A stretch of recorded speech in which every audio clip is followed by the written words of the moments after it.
Okay, welcome. You're all here for worship, right? Yeah. That's excellent.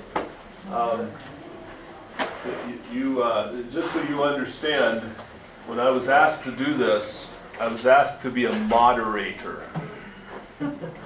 But we know you, how you talk. So we knew we were safe. Which means I didn't prepare a speech for you. Stand out. So actually, this is what I'm anticipating is having some conversation and discussions. I will, since I am the pastor, I'll put some thoughts before you here just to kind of get you thinking about some things. And I want to put a number of points before you to think about. One of those is to think a little bit about our history with chapel or daily worship in our Missouri Synod schools. And my experience of this did not come by way of elementary school or high school, because I went to the government school system for that part of my schooling. My first Lutheran school was at Concordia College, Ann Arbor, and then Concordia Theological Seminary, Fort Wayne. And both of those schools, I'm going to go the architectural route first. Both of those schools had chapels that were built with the institutions. It came a little bit as a shock to my system to realize, I kind of knew this with Concordia Seminary St. Louis, that they did not have a chapel. They do now, if you go. They did not for the first, 100 and something years of their, 1926, so whatever that was. But for many years, didn't have a separate chapel. They worshipped in an auditorium. The same sort of situation with Concordia Seward. Does not have its own chapel, though I think they extensively used the local congregation for a lot of their worship opportunities. But their daily chapel takes place in an auditorium, correct? Which they have finally put a stained glass window in the back. But yeah, it's a stage. Okay, and I'm just thinking about sort of the interest in the priorities that our synod seem to have with chapel or worship in their settings.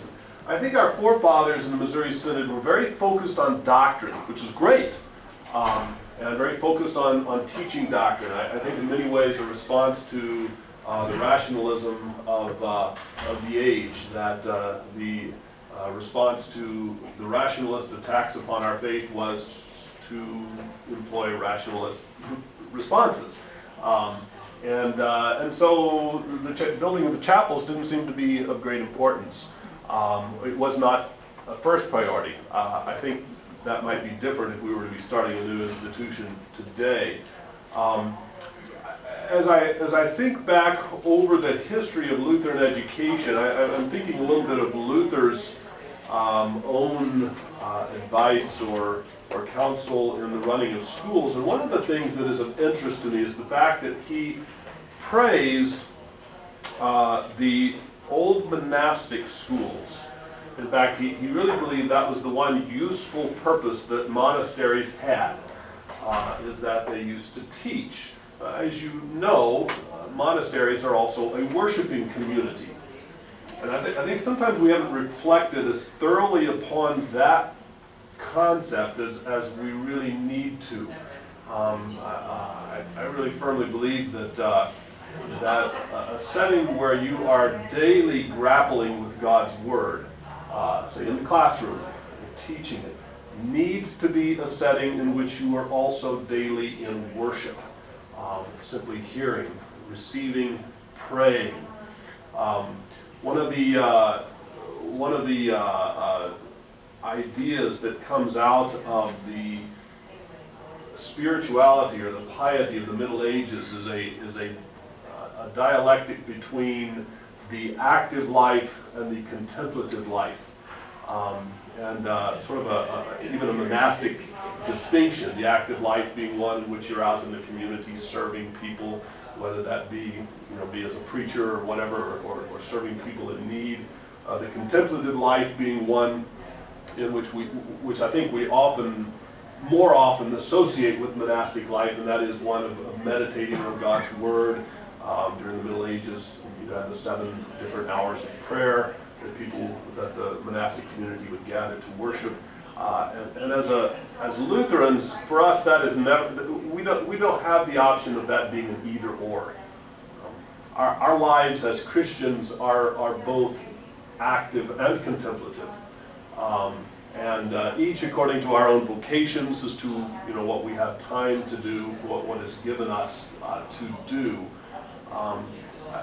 But I think the contemplative aspect of that has often been neglected, especially at its heart, that is, at the communal gathering, and especially, again, in relation to schools. And so I just want you to kind of think a little bit about that I think that's a very important part of our classical education, is that we restore both of those aspects, to both of those foci, if you will, to our life in the school community, that it's both oriented both toward the active life, and you're learning so that you can serve your neighbor in vocation, as Dr. B so eloquently has brought out for us, but that we also maintain that contemplative aspect of life.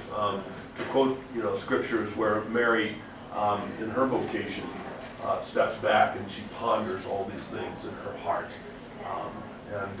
So our worship life, to me, seems to be the training, both the training and maybe even more than the training of that, simply the exercise of it, just simply the doing of it. So I would put that before you as one idea that we might want to talk about a little bit. Another angle to this that I would like for you to think a little bit about with our daily worship, and these will obviously be a little bit connected. We've been talking a little bit about this socialization of the child. In a number of settings we have talked about this, and I'm preferring, maybe even better than the term socialization, is the term enculturation. I used to look kind of with a little bit of scorn upon the government school systems, as especially sort of in the middle school, even in the high school age, that being sort of the most important thing is the socialization of the child. In fact, that's the reason why parents send their kids to preschool, it seems to me. Oh, we want our children to be socialized. Well, what's really involved there is enculturation. And the enculturation involves the handing down of the language. Dictionary definition is that it's the handing down of the language and the values of the previous generation. Those things that are important to us, the rituals even, is included there. Rituals go from everything from just basic etiquette to the fact that you get married before you live together. Marriage is a ritual, okay? Just so you think in those terms. How do we leave the enculturation of our children to someone else? Which is this is the way our Lutheran parents have often thought about that. And I say Lutheran parents because we've struggled with this at Mount Hope. We've seen a shift now, but in our early years, parents would, let's give them a good foundation, and then towards 5th, 6th grade, they want to get them into the public school system. They want them to be socialized in the public school system. And really, that is actually what they would say to us. That's what they wanted. And now I have a better response to them. You want them to be enculturated by the government schools, not by your home and church. That's what you're choosing. Okay?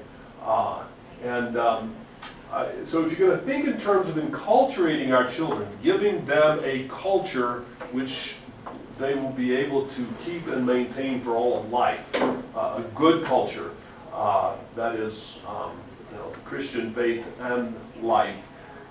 Worship is a clear part of that. If they are going to inherit and receive and have as their own the pattern of life, which includes daily use of God's Word and prayer, that has to be a part of the daily worshiping community. And you make deliberate choices then about that worship, which will enable that to happen, so that they stay in Lutheran, confessional Lutheran churches all their lives. So think about that. Of course, part of what always informs that for us as Lutherans is the fact that we have such great joy and confidence in the Word of God and its power. We want our children to have all the gifts of God's Holy Spirit and maintain them and grow in them daily in life. Then they must have God's Word. And so we gather and we read and sing and pray and preach God's Word daily. So, maybe I left a couple of things for you there. Let's talk. It occurred to me that a lot of times the way we do things in church, we send the little kids, like to children's church and have something going on, and then the high school program, they're doing their contemporary kinds of worship. We're actually teaching them not to be part of the church. But then we wonder why they leave it. Well, the church itself, has taught them not to be a part of the church. And so a worship approach that integrates them into the congregation, into the whole Lutheran tradition is very different. But just I think in terms of worship that does introduce them and make them part of the church culture, versus worship that makes them not a part of the church culture and makes it alien, I think is kind of what we often have. So it's good to think in these terms. And I'd like to make two observations there from my own experience. One is my very early years as a pastor in North Dakota. The pastor, as you know, runs the VBS in that sort of small setting, and he does basically everything. I taught a class, I led the worship, I led chapel, I did the hymn singing and so forth. The hymn singing, I assumed, somewhat correctly, that what the kids would want to sing is all the fun camp sorts of songs, which has become just sort of this given tradition of VBS in the Lutheran Church Missouri. And it was when I was a kid. Right. So I assumed, they're going to want to do that. So, but I had in my mind, I'm going to be obstinate, young idealistic pastor. We're going to learn at least one hymn a day, a verse, and we're going to work on some hymns, and then I'll let them sing whatever they want during singing time. You know what they wanted to sing? What they really wanted to sing? They wanted to do what the adults do. Yeah. Right? That was a shock to me. I didn't know this. I had assumed it all wrong. We did sing a few of the fun songs, but they wanted to sing. They wanted to be enculturated with the adults. Right. And so, the second thing from my experience was that when I came to Mount Hope, we had a preschool, and the preschool followed sort of that fun song model. And again, at this point, I know, kids want to do this, so we worked our way up. We designed our chapel so that it looks exactly what we do on Sunday morning. Okay. It may not be as long because we don't have the same time frame, but it's exactly, we do matins, we do vespers or evening prayer, we do divine service once a week. So they see the full life of the church throughout the week, which prepares them for the high service of the week on Sunday morning. But we do exactly nothing different. Well, picking up on Dr. V's comment too, I think as children then go back and are in their home settings, to be able to show to parents who may think, oh, my kid isn't really ready for real church, and I can't have expectations of them to participate or behave when we're doing this, and when their children are learning these behaviors and enjoy these behaviors, and especially when we have evening worship where parents are there and the kids are sitting with their class, and their kids aren't standing on the pew or running down whatever. I mean, they're engaged, and so to show parents too, no, your kids can do this. The other comment I was thinking as you talked about this enculturation is, we're giving and providing this, Christian culture, and they're taking that home to their parents. So when you're talking about the school as a mission and parents and families who are not Lutheran, You know, we're working backwards in that case, but, you know, we had a 4-year-old this year in our junior kindergarten, you know, say to her parents, why don't we go to church like I do at school? You know, they're now in catechism class, they baptize their children, I mean, because this is what we do. So that enculturation is working for parents as well. Well, and to kind of go from that too, when we do like our award ceremonies at the end, we do trimesters at the end of each trimester. We'll do it in the evening, and we'll do evening prayer, which is one of our chapels that we teach the kids. And the kids then are there showing their parents what we do during chapel and kind of enculturating the parents, so to speak, and getting them used to the service as well. Enculturating the parents is a really hard part. Yeah. Another item in that too, I've learned, if you teach them to memorize the liturgy, then the leader has to memorize the liturgy too. And teach them to memorize the hymns, and then the leader has to memorize the hymns too. That was even more dynamic because the kids would go home and sing the liturgies as they're walking around the house, and the parents would say, where did they get this? And a lot of the non-Lutheran kids are doing that. That was fantastic. And it taught me that books are good, but you got to use your head too and memorize with them to show them that it's not just for kids, it's also for adults. And that was a great exercise. And for me, coming from a Baptist background, that was the piece for me as an adult that made the most sense. That the liturgy is the same. It doesn't change. Oh, yeah. We're doing it, and we know it, and we know what's coming next, and it's never that surprise, almost football game atmosphere. And I get it, and the kids get it, and they enjoy that piece because they're looking for that consistency. They like the structure. Well, and I think one thing is, you know, I remember when I was little, one time I went to my friend's, I don't remember what kind, some sort of Baptist church or Reformed church, and they had children's church, and we weren't, during the sermon, all the children were sent away. And, you know, growing up Lutheran and being involved in worship, I'm going, what? Why can't I don't get to worship? And then I did the same thing that I had done in Sunday school an hour before. It was the exact, I could have taught the lesson, you know, because I'd done it before. So, and I'm just thinking, you know, just bringing the children into this, we're not teaching them, well, you're too stupid to accept, you know, to worship with everybody else, because this is good solid stuff, but if we send children away, we're saying, well, you're not good enough for this, you know. Or what you're learning, this isn't good enough for you, or, you know. I just have some practical questions for you from the school side of it. First of all, you know, I find it's a wonderful opportunity for the children to be interacting with their pastor. But can you expect that of a pastor 5 days a week to be there? I mean, I know one day of the week, the school week, is our pastor's day off. And so how do you handle when you can't be there? And I know we've got assistant pastors or retired pastors, but and Steve often does it, but is that, what kind of an expectation does that put, first of all, on the pastor and his own responsibilities? And I know you offer this to your whole congregation, you know, and I like that idea, that should that be happening for all? I mean, I know we always put the invitation out, chapel is Monday morning, Friday, please join us, nobody does, but I like the idea that if we're doing it in the school, I mean, the school should be seeing, these children should be seeing the adults that aren't associated with the school. They should be seeing them, that it is, you know, it's a lifelong activity. It's not, oh, when I leave Mount Hope, well, I won't be going to church, or it must not be important 5 days a week.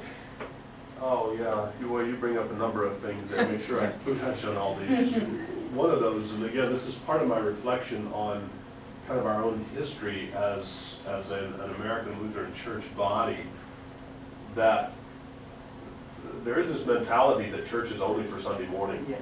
Right. And so this concept of the contemplative life for the whole congregation is really foreign to our people.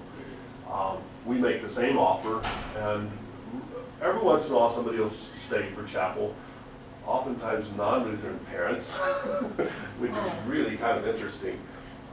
We have a number of folks that come fairly regularly for the divine service. We have it on Wednesday. And one of the things that I will offer is if people are working on Sunday morning, you've got nurses or policemen or whatever, you know, it's, you know, so you can't come on those days. You know, we have communion here on these days, please come. And sometimes we've had some folks take us up on that. Yeah, that's the answer to the expectation on the pastor. What was I called to do? This is what I was called to. I realize that. It is an expectation. And in the early years when it was newer and the stress of being prepared was greater, yeah, it was a greater burden. Frankly, it is the greatest joy of my daily ministry. And part of that has to do with my own history and realizing that as a pastor, you know, one of the great duties that I have is to be daily in the Word of God in prayer.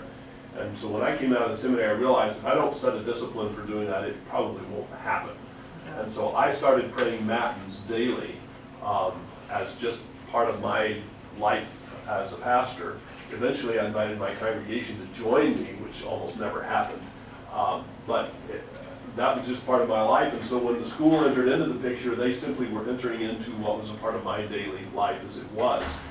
With the one, you know, significant difference is that when I've got a congregation there, that I do preach to them. And you're right, that is my connection with the children. That is my primary connection with them. Whatever other duties I may have, I am first and foremost their preacher, their pastor. Yeah, I would say if the pastor's got his day off on, you know, one of the days of the week, you know, I think you have to acknowledge that. What our teachers do then is that they will use one of the responsive prayers. And so, you know, if we had a male teacher, you know, I would probably have the male teacher maybe lead matins, or we might choose some other format for him to do that. We used our sister congregation's vicar this year, which was a great joy. It was really a lot of fun. So on some occasions when I was gone, he would just keep leading chapel, and he was capable of doing it. It was really quite easy. But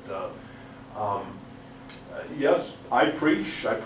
You know, I preach 6 days a week,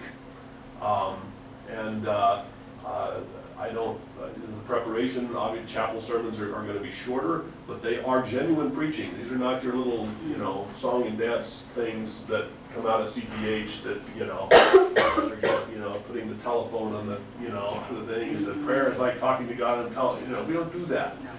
We take up the text, I take up the text and I preach on it, and I apply it to them. And, you know, he talked to Dr. Hine, who came and visited us and got to see us in chapel. He was a little surprised at, you know, what we do. And I try to preach in such a way that I'm applying the text to even the little preschoolers or kindergartners that are sitting there, but I really aim for the top ones, for the 6th, 7th, and 8th graders. I want to challenge them. I want to pull them up. So I don't preach down to the kids.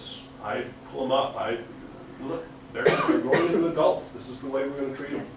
And I don't have problems with kids listening or, you know, attention. Right. Yeah. I keep them.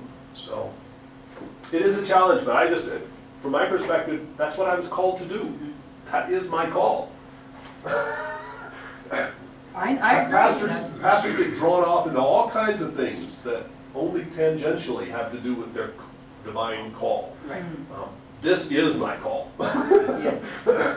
Did you ever, I'm sorry, No, did you ever meet with, I know this came up, like, congregation members who thought you were spending too much time with this? I'm not trying to resurrect it. Oh, no. But obviously this is an issue for some people that you're directing too much of your time towards one project, I guess. I mean, you're not, this, like I said, is open to everybody, but did you ever have, I mean, it's probably not anymore. Oh, no, it'll always be that way. I thought for you maybe. The Lord comes again. Trying to clear them away. I've kind of come to realize that people have their own expectations as to what the pastor should be doing or not doing. You know, and that's just a part of life. And I don't get too uptight about it. I listen, I try to learn, but at some point, I have to let God's Word guide me first of all. You know, what have I been called to do? And you know, this is what I've been called to do. And then I very gently try to urge them. So, you know, Pastor, we'd like to have more Bible studies or whatever. Well, I'm not sure they would come if I did offer it. But part of my response to that would be to them, look, there is something that is offered all the time, and you know, I would suggest maybe you take advantage of that first, and then we can talk about what other things maybe you know you need to receive. So I don't know. It's all part of the give and take of living in a parish. You know. So yeah, we do get that, but it's yeah. I have two questions for the group. One, for those with preschools and younger kids, are you doing everyone in the same chapel? And then two, do people have any suggestions about encouraging either congregation members or parents to attend more regularly? I think for us, those award night pieces and whenever we have a function, a parent-teacher night where we're giving them information, or our back-to-school night or open house, we have a service before all of those pieces. And it amazes them, because our preschool and pre-K, they're going to the same service as everyone. And it amazes the parents to see their children actually participating, sitting still, not running on the pews. And when they see it, then they like to come to the service because it's a pride thing for them. Like, you know, I never thought my kid would sit still for 45 minutes of service, and here it is that they're doing it. And some of them do come and watch, and they are proud when their kids are able to participate and they know exactly what's going on. And just a suggestion, have those evening services early. Yeah, We once had one at 7, and by the end, our front row was We moved to an earlier time. Yeah. And we're like, oh, okay, we'll do that again. We have a 1 o'clock service for Advent and Lent, and we started that before we started our school. And we found out that by having that already in place, we had anywhere from 20 to 40 people showing up. So we incorporate our school into that service. And the parents have taken that as their time off for lunch, and they use it as a service to be with their kids. That's been a real blessing that way. As far as preschool and the school together, we do them all together. And we do with a buddy system. They match up with the younger kids, and then they help them through the liturgy and things of that nature. So we actually put about 85 to 90 kids together. And talk about enculturation. What a wonderful. You know, the public school system where you isolate children into this really narrow age group for 12, 13, 14 years of their life. Well, beyond that, is very unnatural. That's not normal life. That's not the way we live in the world. And that mixture of age maturity groups, I think that's really healthy. All of us are 40 years old and later. Yeah, no, I think that's, so anyway. I think another point is to allow the children to do the leader part in the service. Our children on the evening service, they did all the leader parts, and then of course the parents and families did it, the congregation, and they were just amazed because children, they don't have books. They're doing this all from their heart.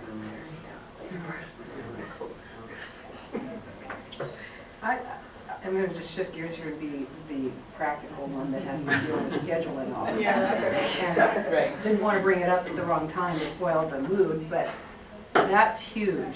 I know how tight our schedule is, and I mean, obviously, the obvious answer is how can you not find time every day for worshiping God's Word, but it's going to come back to it. We've got to solve something. How did your staff, and if your staff was in here and you weren't, would they say anything like it's a huge time commitment, or is there a separate religion class then in addition? Yeah, and I just wondered, time commitment, that sounds bad, but... No, different teachers would respond to that differently, I think.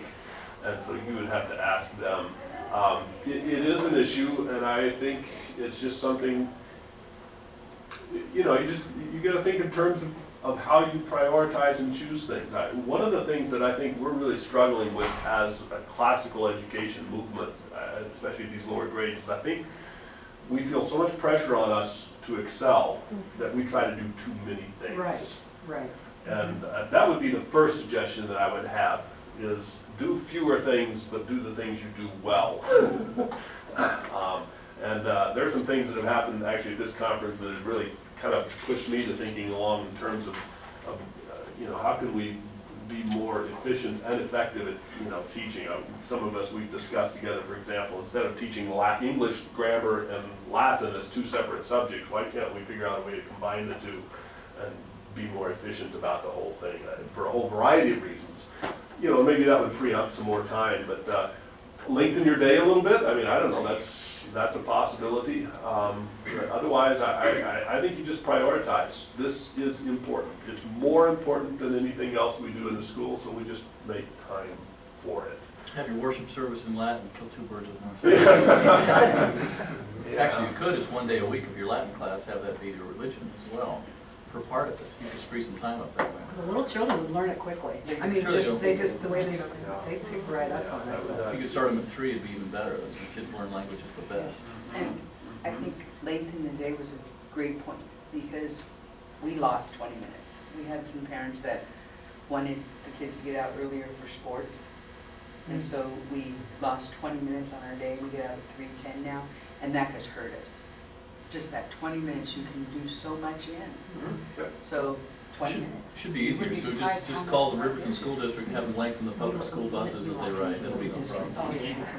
Yeah, we don't, because we don't get buses. Yeah, so if you're tied into the bus system, Yeah, that's you're obviously, stuck. you're bound by that. But we have chapel at the beginning of the day, so we give kids 5 minutes to get in to have their whatever immediate preliminary things. And at 8:05, so school starts at 8, at 8:05 we have chapel, Monday through Thursday. And then when Fridays are a full day, most days, then we close the week with chapel at the very end of the day. Sports has not been an issue for us. We put our PE and schedule that all at the end of the day, and so kids that need to leave and go into sports, they just leave instead of having PE. Oh, yeah. Yeah. Every day?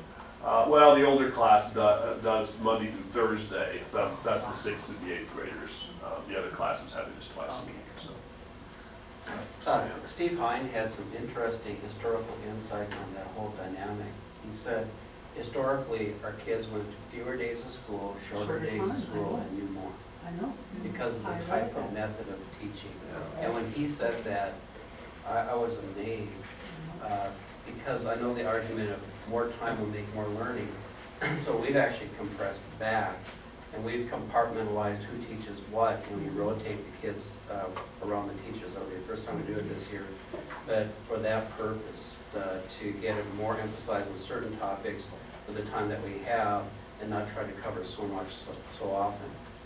Mondays and Fridays is math and science and PE per se. Tuesdays, Wednesdays, Thursdays a rotation between writing, language arts, theology, and music. And we've developed a schedule now for that that we're going to try to use that way. What math program do you use that you can do it just The one that was severely criticized by Dr.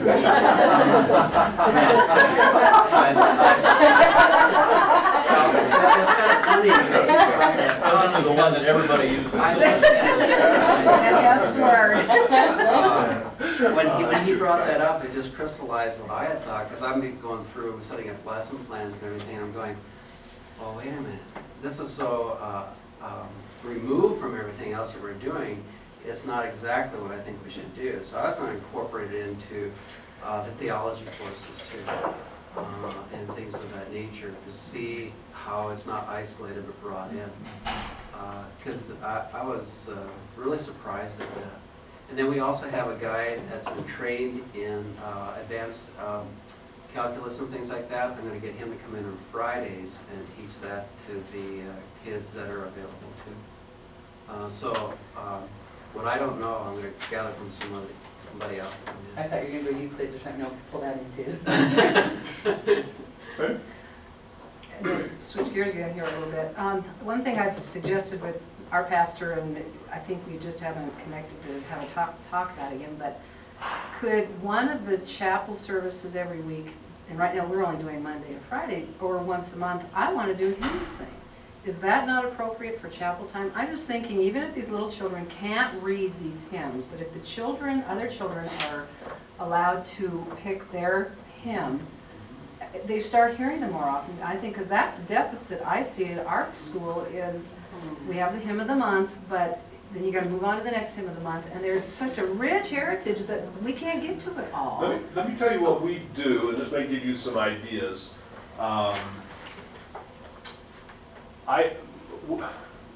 We haven't really, in a very practical sense, had a hymn of the month or even a hymn of the week for a number of years. And we may try to go back to that. The classrooms tend to memorize hymns on their own, but on chapel, I pick a hymn which fits the text.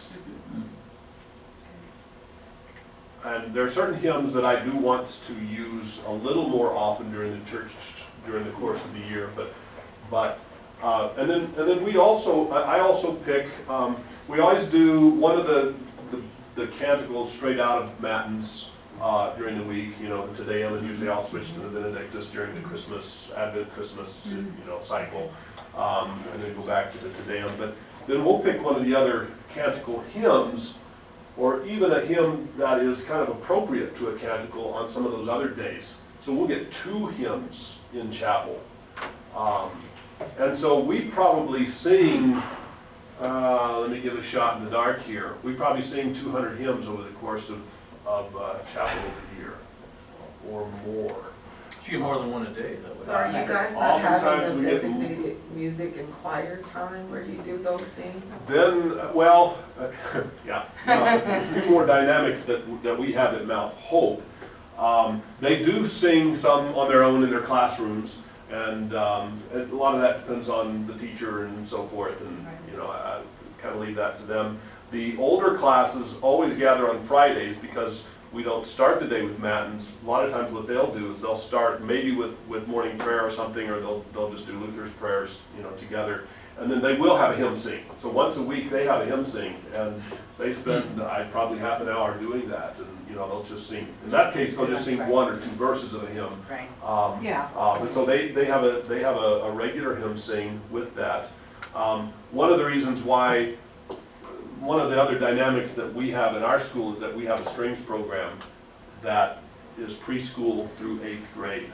And so all of our kids are in strings. Well, there's another chunk of your day which is gone, which is well spent in my viewpoint. But you know, so they get music in that setting. We have a also. separate program with music and choir that they come out for extracurricular. With music theory, and they learn how to read music and so forth and so on. And it kind of just shifts where certain classes have it certain days of the week and the time. But then our choir is like combined, so we have 2 different choirs. We have a kindergarten through 1st grade choir, and then a 2nd grade through 6th grade choir. And then that is spent more on the hymns, and that's pretty much what they only learn is hymns that we're working on for that season or whatever. Yeah. We have not had separate choirs. We just have the Mount Hope Lutheran School Choir, and we sing at some of the, you know, evening services, Lent and Advent. We also sing at funerals, and regularly offer that, and so the children are well prepared. I just think that's wonderful. They need to be there, and they offer a wonderful, you know, service, assistance to the service. And just to kind of let you know where our music has gone, I've told this anecdote to a number of them, a number of you. This year at the evening services, we don't do extra things either. They just sing a verse of a hymn. Oftentimes we do a descant or something, you know, if it's appropriate to the hymn. This past year they sang, a couple of them, and they sang their hymn verse a cappella. in three-part harmony. We don't have anybody low enough to sing the bass part. They were not given their notes. They got their notes immediately from the previous verse, and they finished in the exact pitch, so that when the organist started in again, they were exactly there. Now, that comes about because we sing all the time in chapel and because of the strings. I didn't think that was possible. I was astounded at it. You know, we have prepared, we have enculturated Lutheran musicians or Lutheran congregational singing, you know, for the future in these children. What I do is I set them up the church calendar. We start with Reformation, sing the Almighty Fortress is our God. Then we go to Advent, as with gladness men of old. Then we go to the Christmas season. Then we go into the Epiphany, and then we go into the Lent, and then the Easter.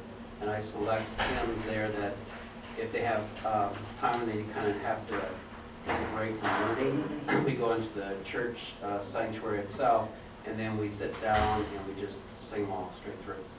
And we just keep repeating them and repeating and repeating. It's a rest time, but they're doing something. Right. Yeah, and of course music is the quadrivium, especially in music theory. The strings, you know, teach proportion. But what struck me, I never even thought of this, to have your school choir sing at funerals, that is such an educational thing in itself, and teaching them to be part of the church. I mean, a lot of little kids never go to a funeral until their grandmother dies, and then it's a trauma. But even to that very serious kind of emotional kind of setting, so that they see the church and its worship, what support that is for those very hard times in life. I mean, that is an education for your students too, and I know it's a blessing to the people at the funeral, but so it isn't just worshiping inside, the school as part of the day, but to teach them about that kind of worship in the life of the church is really, I think, very great to do that. It's a little different, obviously, than the funerals, but our church hosts a divine service on the day of the Right to Life March for Lutherans for Life, and anyone who wants to come. And we brought, it wasn't all of our grades, but our 3rd through 8th graders to that service this past year. We did meet with a little unhappiness after the fact, that might have been inappropriate for some students, although once the service and the sermon were recorded, and once the one parent who was particularly upset heard that, she kind of backed off a little, that we weren't showing graphic videos or things like that, to a 3rd grade student. But this is, not we have 3/4 of our parents are not Lutheran. Most of them are church somewhere, but I'm wondering, how much explanation, not by means of I'm hoping to get your approval that we're going to do this with your students, but explanation before the school year starts, or kind of, how can we be better communicating with our parents about these things and why they're important, and why we, how much maybe do you do, or other headmasters or pastors here? We usually put it in our handbook that the parents get. That in our music section. These are some of the required days the children are going to be graded on or expected to be participated. But these are also some of the other things that they're going to be doing throughout the year, to give them a heads up so the parents know what's coming. And it does state in that handbook that if they don't show up to these required performances, that is an automatic F. And every parent has to sign off on that handbook before their child is enrolled in our school. Another thing we do is caroling. We do caroling at the hospital and senior homes, Christmas and Easter. We just don't have enough time for Christmas, so we've got quite a few things there. Naturalization ceremonies, and they have a wall program, an excellent opportunity for the kids. And then in art, whenever we're into a project, one child will pick a hymn and they'll just all be singing it while they're working. And it just goes around when we're in the bus. That child gets to pick a hymn and we're singing in the bus. So at all times, just let them go ahead and pick one and sing it. And when we were into that Dona Nobis Pacem, it was beautiful. I mean, we're in class and I'm just going, oh, yes. They would do it in rounds even in the classroom. We even have our children sing at our Traor service on Good Friday. We have the 20-minute segments, and then there are at least one, if not two, where they will sing a hymn, like Go to Darkest Feminine, the 4 verses, and so that's how we've done that too. And it's worked very well. We haven't made it part of the grading, but we have had it come on a volunteer basis because we don't have school that day, but the majority would show up for that. And talk about enculturation into every aspect of their life. What a wonderful work. That's right. So, yeah, we do some teaching to the parents as part of what we explain to new families that come to us. We're a Lutheran school. This is what we do. It becomes probably more of an issue with some of the older kids. That's where we've sometimes had some friction. Really we haven't had friction on liturgical issues, which is really interesting, or hymnody. It's more been theological things where we've had some kids that object to, the absolution, for example, because of their background, or they're, millennialists, and so they object to our preaching and teaching on that. But we just explain to the parents that, we're Lutheran, we're going to teach the Lutheran in the classroom. We will have open and as fair discussions as we can, so that, we're respectful of different positions, and that's just kind of the way we approach it. But we're going to teach the Lutheran position, And this year, after an incident last year where in the middle of almost towards the end of the school year, a parent contacted me about the problem with the Apostles' Creed. Now, we read this every day from the start of the school year, but in March, now mom is on the phone. Why didn't you tell my kid that Jesus descended into hell? And it's one of those things where no matter how much information you give them, our parent handbook has every little piece of information in it. There is always going to be a parent that calls you and says, I didn't know about this piece. I thought you were putting way too much emphasis on that parent signature on the agreement. Right, no. Because it doesn't mean we our school anyway. And then when the problems come up, we add another piece of the handbook for next year. So that piece is in the handbook for this year. But I think that parent signature is important because... No, we require it, but it's funny when you hand them the book at registration, final registration, okay, here, we're going to give it back to you, and well, thanks a lot for taking that. And I think Barney Master has finally realized this because he had us doing it on the dry erase board up front, on the chalkboard on the inside, bulletin boards, handouts, fact sheets, everything. He's like, we're going to get everybody to know. Yeah. But it's hard. He realizes there's still somebody going to go, I didn't know. It's just part of the give and take. It is. Just telling you to teach the Athanasian Creed. I was just thinking back to, I think you asked earlier, well, how do you get maybe more involvement of parents or congregation members to these daily worships or school worship? The very simplest thing which we know and we just don't do is if we would just ask. Right. And not leave it up to the children. But at least in my kindergarten age, I greet most of the parents. And if I could make it a habit of saying, and then I send them a weekly letter to them, would you please, it would mean so much to your children, join us. And it's so easy. I can do that. I get busy with other details. The personal invitation is the best response. We've all seen how excited children get when mom and dad come to lunch. It's just and when we do have parents come to church chapel, they get to sit with their children. Exactly. And they walk around. They're very Older kids like it too. They do. They pretend they don't. I've had boys go all the way through and dads never come to a game when they're a senior. I called the father up and said, hey, you're a third ball. You need to come in. Clearly, they get real defensive, but I won't back off when they come. I suppose we could do that, Velma. Well, and one of the things we do, just to reach out to our congregation, to connect them to the school, is we typically just do this in the spring, but each child writes a note to a congregation member that gets, sent in the mail thanking them for their support, but, there would certainly be a way to think about these things during the year that we'd really like to see congregation members do, like attend chapel or come to a particular event, and, we could use that approach. And again, it works both ways.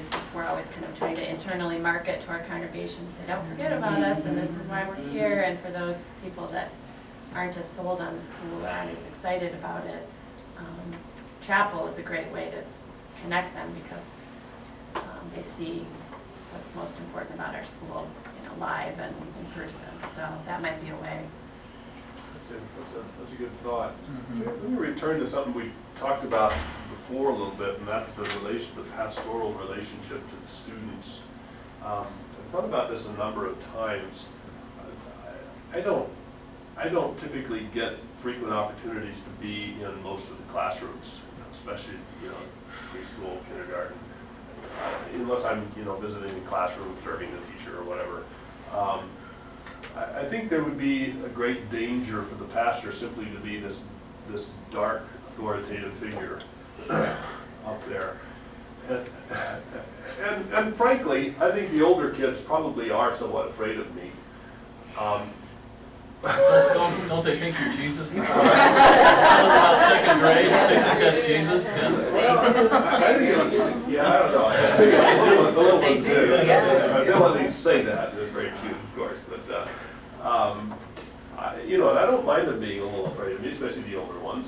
I think it helps maintain a good, healthy relationship. Fear is a great motivator for boys. Yeah.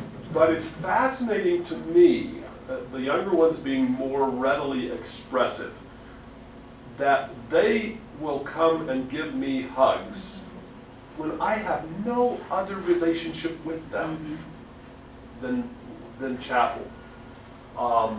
And I think that's very important. My primary relationship with the children is their pastor, even for the non-members. And so when I do deal with discipline issues, obviously I have to guide them through that as their Fourth Commandment authority, and I am still dealing with them as their pastor. And we will still do simple confession and absolution in that setting, and make it very clear that even when I am, I'm very disturbed by what they may have done, I still love them, and so forth. And chapel really maintains that relationship with the kids. I think what it also gives is a healthy respect for the office of the pastor, too, when they see that. And I think children need to be taught that. I think there is a little bit of diminishing of that overall in congregations, and so they need to see you in that figure, in that position too, and be taught the authority of the position, especially.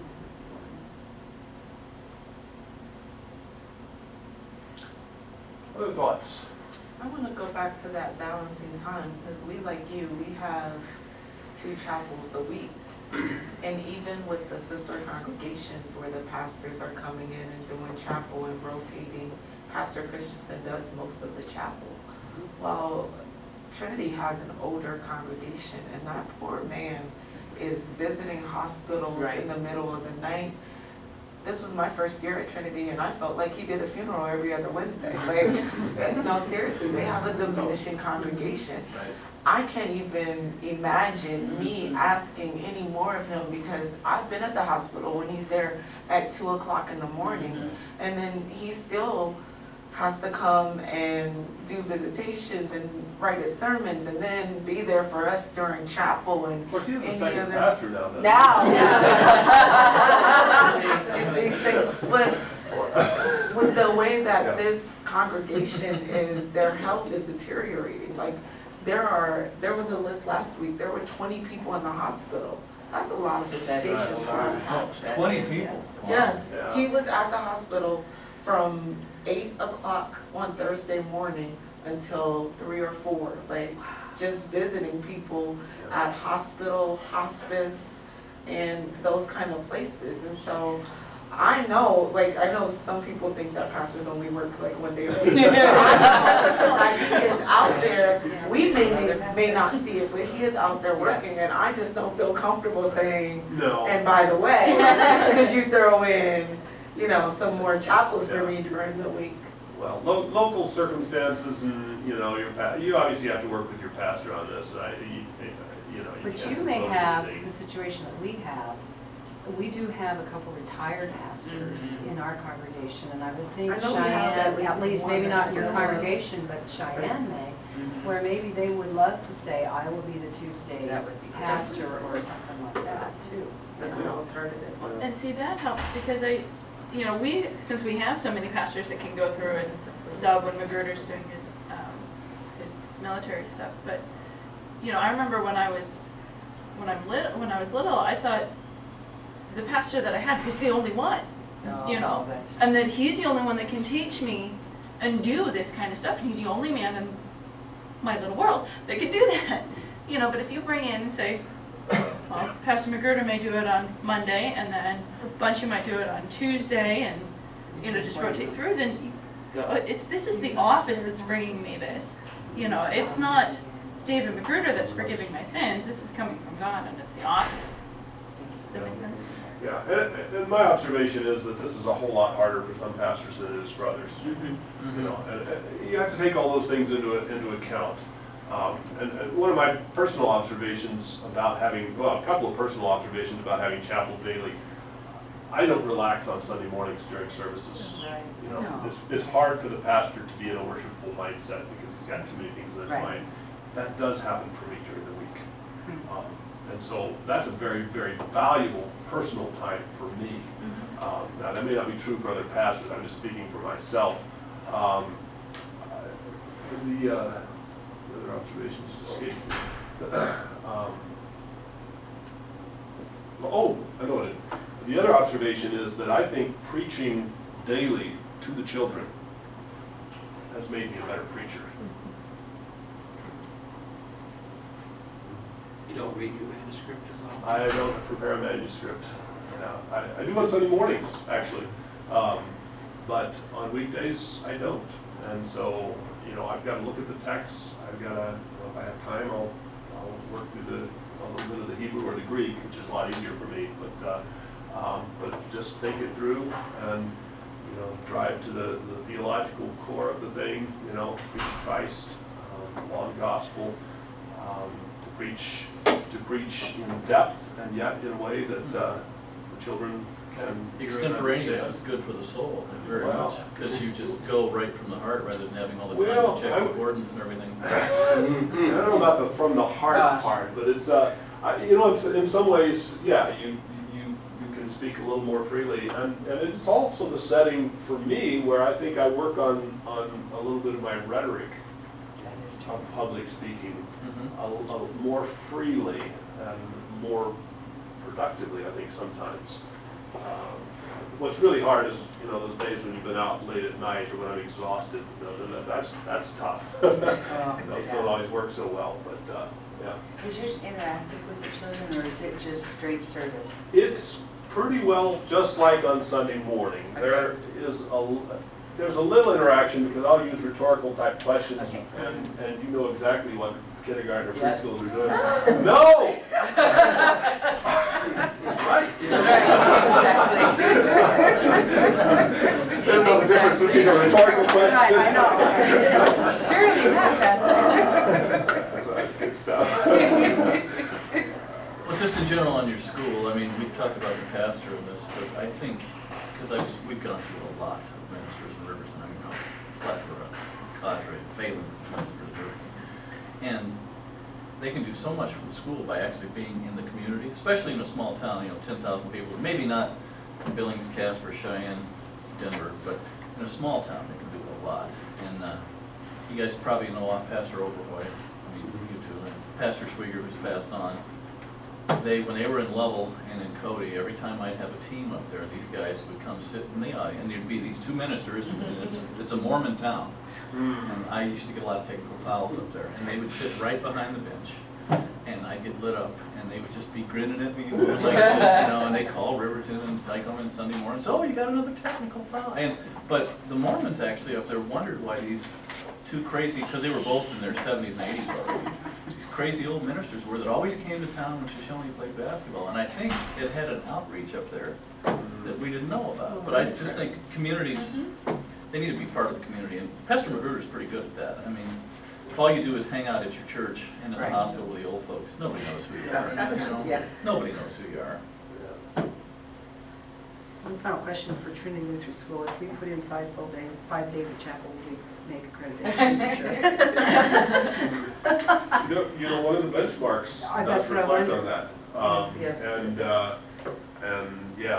it is actually kind of an expectation as I read the benchmarks for, it's regular more than, my vicarage had the old traditional, chapel, which I look back on that now and it just embarrasses me to even think about it.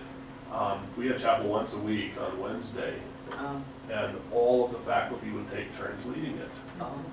Yeah, I've heard that story many times. That's, I think, become the norm at most schools. So, your pastoral contact is really minimalized, and you've got these borderline, if not completely inappropriate things going on. People leading chapel who frankly were not trained for that. That's not their vocation. You should just have the male staff do it, Charlie, so. Yeah. Oh, there's a male staff. Matins is a prayer service. I'm not sure about the preaching. You don't have to, you don't have to preach at Matins. You can just pray through it. So if you don't have the pastor's not there. But it is in some ways a lay prayer service. Right. And you'll note that it's designed, the response before the collect is not the pastoral one, it's the other one. And so you train the kids to do that one. The benediction then is us and not you. So yeah, that can be done. But I would really insist on it, being the male leadership. You're teaching for your church and home life, and this is what we expect of our men. So could we not, getting back to your responses, you almost hate to ask our pastors of this, if you could get members of the congregation, male members, to come in and lead, would that be an appropriate alternative or not? I think it could be. I would suggest that the pastor should train them and work closely with the elders. The elders. And I would keep it limited as to who does. I'm sure it would be. Well, it says in the case of a vacancy, because like I said, we went through so many ministers for a while there, and we have, we get 3 on deck now, reserves, so we don't do it anymore. But I thought it was great for our congregation. We went a year and a half without a minister. We'd get a guy from Lander once in a while, from Apples once in a while. We did the service. I mean, I was doing 1 or 2 a month, and so were several of the other guys, and we had 2 services a day. I thought it was a lot better for our leadership within the church to actually have to get up there and do a service. It was good, I mean, it strengthened our congregation quite a bit. It's not my preference. Yeah, I think the preference would be to have a pastor whenever possible, but it's not always possible. Right. And therefore, yes, it doesn't hurt for the men to step up and. If it's 1 day a week or something. And the way I understood it, and maybe I was reading it wrong, is that benchmark where they talked about worship, it included worship services and devotions and prayer and all of those pieces. So we had daily devotions in our room. You'll look at the whole prayer, the whole worship life. I was being a smart aleck by accident. Maybe I read it wrong. I wondered what he was going to say about it. He's coming to our school. Okay, I know how to. I know how to. I'll be able to. There you go. That week, what week were you? I'll make sure we have chapel every day. But I will urge you, if at all possible, to if you don't have daily communal chapel, with the whole the school community to move more toward that. I really urge that. It is the very heartbeat and center of our school life. It is the most important thing that we do. It is the glue that holds us together. It is the reference point for everything that we think about and do, and we do it together. So that's just kind of, I was joyous because we have Pastor Hinton now, and also one of the sister congregations also got an assistant. So now we have it 2 times a week, and we were like, yes, we have it 2 times. Because before we had it Wednesday and every other Monday. So now we're actually able to have it twice a week, full time. So it'll just be moving forward with that. Encourage them to do it more often. Yeah, it's a little work at the beginning for the guys that are new. It'll be tough. It'll be stressful. It'll be stressful for them in a way that's not stressful on Sunday morning, because they know what to do and expect on Sunday morning. And preaching to children, for most pastors, is really intimidating. And so overcoming that sense of intimidation can be difficult. But once you get used to it and learn, and it's a long learning process, it's just, like I say, it's the highlight and, the joy for me for most days of the week. I tell people, Mattin, for me, is normally the most important thing I do on any given day. Well, you've got a modern classicist you can fall back on and just tell them that which doesn't kill you makes you stronger. You're a little Nietzsche out there. Yeah. Well, my own experience, just having been a lifelong Lutheran and attended, Lutheran school and chapel, but being on the staff side of things and the privilege to be able to worship more often, I think, it's an extra thing to get kids organized and get them in the pews and all that, and maybe as staff or as teachers we can, just even encourage each other and saying this is an opportunity for us too to really be in worship. Yes. And to be, and we may be in a unique situation where we are, but we've had some board members and others who I don't think share the same understanding of how important it is to have Lutheran teachers. They're classically trained, or they're a classical teacher, and which is okay, but for the most important part of our school and what we're doing on a daily basis, to have Lutheran individuals participating in that is really important. Joyce, this is amazing that what you say. First of all, right now in our schedule, two times during the week that I don't have to make a point what. But I have come as a teacher to, that's one time when, even when I'm in the midst of my school day or I'm responsible for these children, I get to be fed. The pressure is off of me. I get that feeding on Monday mornings, and then Friday afternoon is wonderful way for us to close off our weeks because we're all exhausted, and I get to let pastor or do the study whatever, I get fed that way. Yeah, and I might add that too, is that, we've talked about the pastor and the children, but this is also, oftentimes, my primary relationship with teachers also. And we don't have a lot of time for devotions and study together. We try to take advantage when we do, but I always preach to the teachers also. I'm not just preaching to the children. And I will oftentimes name them, not by name, but mention them specifically in the adults, just so, I know what they're dealing with. And having it first thing in the morning not only sets our time for the day, but really reduces tardiness. Well, can't help. Oh, my eyes are eternity anyway. We have one, but I'm saying the rest are there.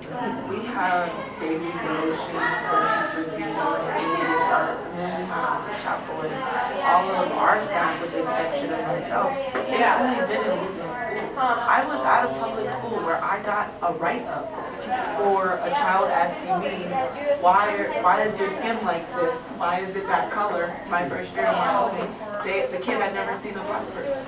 Why is your skin like that? Well, God made me that way. They wrote me. No way. So, For saying that? Oh, yeah. I got a write-up for telling a child, God made me this way, which was the only answer that I could ever come up with.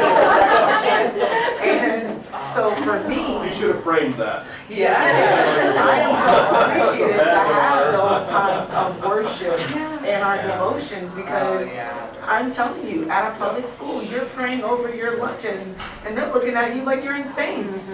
Well, you know, you bring up a good point here because, you know, in my preaching, I don't dodge issues. No. Right. No. Right. You know, if sex is a part of the story, I talk about it. The Bible does. Yes. You know, not that I, you know, choose to attack. Big. I guess I should say, I plan my chapel schedule a year before the year starts, for the whole year. And I'll do Old Testament stories. I like to hit the highlights, and then I'll focus on different things, different years, up until Advent starts. We go through the Advent Christmas readings all the way through Advent, Christmas, Epiphany. We'll do Epiphany readings for Lent. I break up the compiled Passion account that is also read on Wednesday evenings, and we'll do small portions of that, so they get detailed focus on our Lord's Passion. And then for Easter, we read Easter and into Acts, Pentecost, in the church year. Wednesdays for Divine Service, we do the Saints' days, and so we'll move them to Wednesday as appropriate. And we have circuit pastors that meet. We will change our day of the week for Divine Service to that day, and so they have communion with the pastors from the circuit. But I tend to focus, I tend not to do much reading out of, say, the epistles. I think the epistles all are hard, they're abstract. The older kids can handle it, but I think for the school community generally, our story, there's so much deep theology in the stories of the Bible that if I need to pull in Paul or Peter or John or something in my preaching, I can do that. But we enliven the stories, just give them rich doctrine out of those stories. Because then they can link the story to the doctrine. And give them the tips for 8th grade boys a little Samson once in a while. Oh, yeah. There's got to be some blood and gore every once in a while, and it's... Killed 1,100 Philistines and ate lunch. They love it. The Bible is lively and exciting. I mean, it's vigorous. Let it be that way in chapel. That's what I want preaching to be, too. So, your time is up. So, thank you all for your contributions here.